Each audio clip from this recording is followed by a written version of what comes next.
98.3 مرچی آپ سن رہے ہیں. وقت سحر پروگرام لے کے میں آپ کا میزبان وجدان آج پھر حاضر ہوں. آج دوسرا دن ہے رمضان کا. دوسرے دن انسان کو دپان گۄڈنیُک دۄہ چھُ آسان امپورٹنٹ. یُس گۄڈنیُک دۄہ دَرِ اس کی امید, اس کا ارادہ تھوڑا مضبوط ہو جاتا ہے.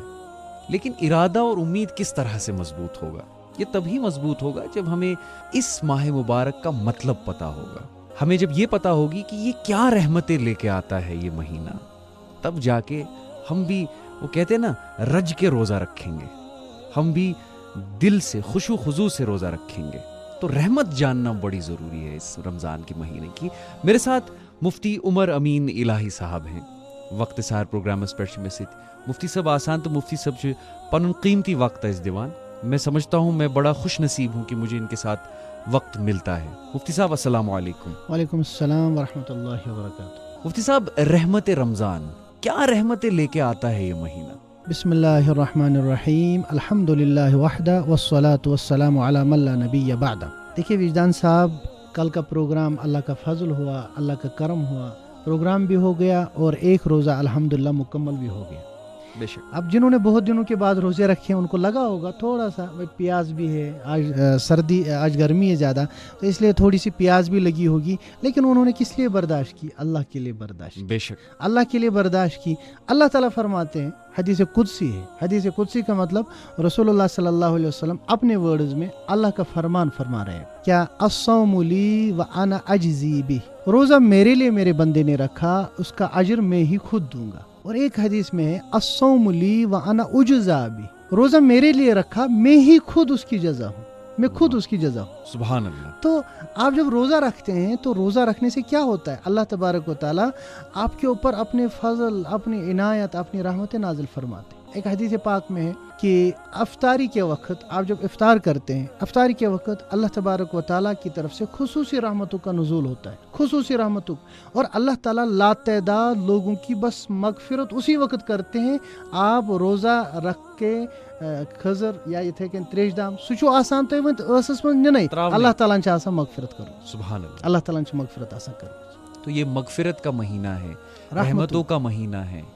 یہ مہینہ ہے ایک انسان کو رب سے پھر ایک بار جڑنے کا, اگر رابطہ منقطع ہوا ہو. اگر ہماری طرف سے, رب کی طرف سے تو کبھی نہیں ہوتا, ہماری ہی کوتاہیاں ہوتی ہیں. لیکن یہ ایک بار پھر وہ چانس ہے کہ ہم اللہ کے دربار میں جائیں, سر و سجود ہوں, ہم سجدے کریں, اللہ سے مانگیں.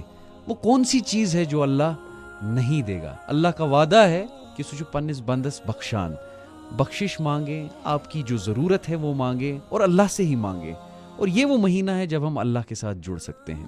جو جتنا ڈسپلن, جتنا اس کا جو ہے, جتنے اعمال اچھے ہوں گے رمضان میں, بالکل اسی طرح اس کے 11 مہینے پھر گزر جاتے ہیں. تو کوشش ہمیں کرنی ہے کہ ہم رمضان کو بہت ہی پابندی کے ساتھ, بہت ہی محنت کے ساتھ اس طرح ترتیب دیں کہ ہمارا کوئی وقت ضائع نہ ہو جائے. اور ایک آخری, یہ سوال تو نہیں ہے لیکن آپ کا ذہن اس طرف لانا چاہوں گا کہ کچھ لوگ سمجھتے ہیں کہ ہم صبح اٹھ نہیں پاتے, ہم شام کو جلدی سو نہیں پاتے, یا ہم تراویح کے لیے جا نہیں پاتے, ہم میں وہ قوت ہی شاید نہیں ہے, اور وہ جس میں جیسے انگریزی میں کہتے ہیں وہ گیو اپ کر دیتے ہیں.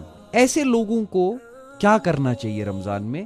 کہ جیسے کچھ لوگ ایسے بھی ہوتے ہیں کہ وہ سحری کھا کے سو جاتے ہیں, فوراً سو جاتے ہیں, اور ان کی فجر ہی قضا ہو جاتی ہے, ان کی فجر ہی چھوٹ جاتی ہے. نہیں, ایسا نہیں کرنا ہے. دیکھیں, کوشش تو یہ کرنی ہے کہ آپ مسجد میں جا کے کریں, مسجد میں جا کے فرض پڑھیں, چاہے فجر کی فرض ہو یا تراویح. لیکن ایک حدیث کا مفہوم ہے کہ رسول اللہ صلی اللہ علیہ وسلم رمضان کے مہینے میں فجر بہت جلدی پڑھا کرتے. اذان ہو گئی, اس کے بعد فوراً سنتیں پڑھیں, اور سنتیں پڑھنے کے فوراً بعد آپ نماز لگائیں.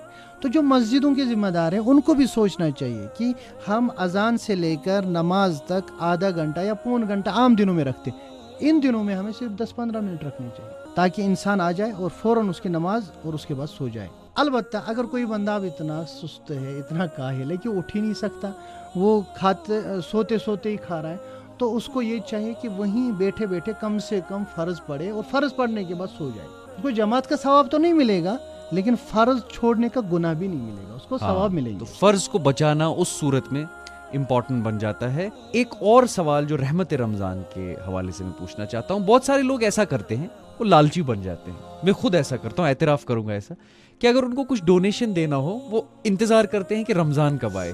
اگر مجھے 1000 روپے دینا ہو یا کہیں کچھ کسی کی مدد کرنی ہو تو یہ کرنا غلط ہے کہ چلو آج نہیں کل دے دیتا ہوں کیونکہ کل رمضان ہے. اگر آپ کچھ مہینے یا کچھ وقت صدقہ کرنے کے لیے فار ایگزامپل رک جاتے ہیں کیونکہ وعدہ ہے کہ 70 گنا زیادہ آپ کو ثواب ملے گا, تو کیا یہ غلط ہے یا صحیح ہے؟ ایسا تو نہیں کرنا چاہیے, کرنا تو نہیں چاہیے ایسا, اگر لیکن کیا کسی نے اس کو ثواب مل ہی جائے گا. اصل دیکھیں شریعت اور دین اسلام یہ چاہتا ہے کہ آپ وقت کی عبادت کے اوپر دھیان دیں. مثال کے طور پر میرے ساتھ میں کوئی میرا ہمسایہ ہے, میرا کوئی دوست ہے, اس کو بہت ہی نیڈ ہے کسی چیز کی, اس کو نیڈ ہے 2 دن پہلے رمضان سے, اور میں سوچ رہا ہوں نہیں جی 2 دن بعد میں دے دوں گا اپنے ثواب کے لیے. اس کا مطلب میں نے اپنا ثواب چاہا, میں نے اس کی ضرورت کا خیال نہیں رکھا. تو ہمیں ضرورت کا خیال رکھنا آگے رکھنا ہے, نہ کہ اپنے ثواب کو آگے. اللہ تبارک و تعالیٰ قادر ہے اس بات پر کہ اگر آپ نے اس کی ضرورت کا خیال رکھا تو ایک حدیث پاک کا مفہوم ہے کہ آپ کو 700 گنا زیادہ اجر مل سکتا ہے. سبحان اللہ. مفتی صاحب بہت شکریہ آپ کا آج کی نشریات میں حصہ بننے کا. میں چاہوں گا کہ مفتی صاحب کل جو ہے ہم بات کریں گے, کل انشاءاللہ ہم غفران رمضان پہ بات کریں گے مفتی صاحب سے. مجھے اجازت دیں, میں آپ کا میزبان وجدان کل پھر حاضر ہوگا 98.3 مرچی پر. مجھے اجازت دیں وقت سحر پروگرام لے کے. اللہ حافظ. اللهم صل على محمد وعلى آل محمد كما صليت على إبراهيم وعلى آل إبراهيم إنك حميد مجيد. اللهم بارك على محمد وعلى آل محمد كما باركت على إبراهيم وعلى آل إبراهيم إنك حميد مجيد. یا اللہ, یہ آپ کا ماہ رمضان چل رہا ہے اور رمضان المبارک میں تمام لوگوں کے گناہ آپ معاف فرماتے ہیں. یا اللہ ہمیں بھی ان لوگوں میں سے بنا جس کے تمام گناہ معاف ہوئے. آمین. یا اللہ یہ رحمتوں کا مہینہ ہے, رحمتوں کا مہینہ ہے, برکتوں کا مہینہ ہے.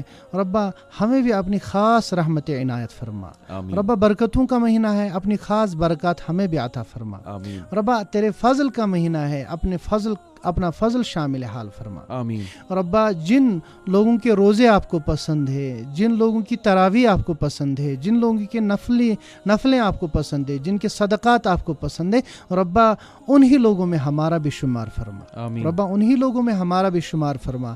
ربا انہی نیک لوگوں کے ساتھ ہمارا حشر بھی فرما.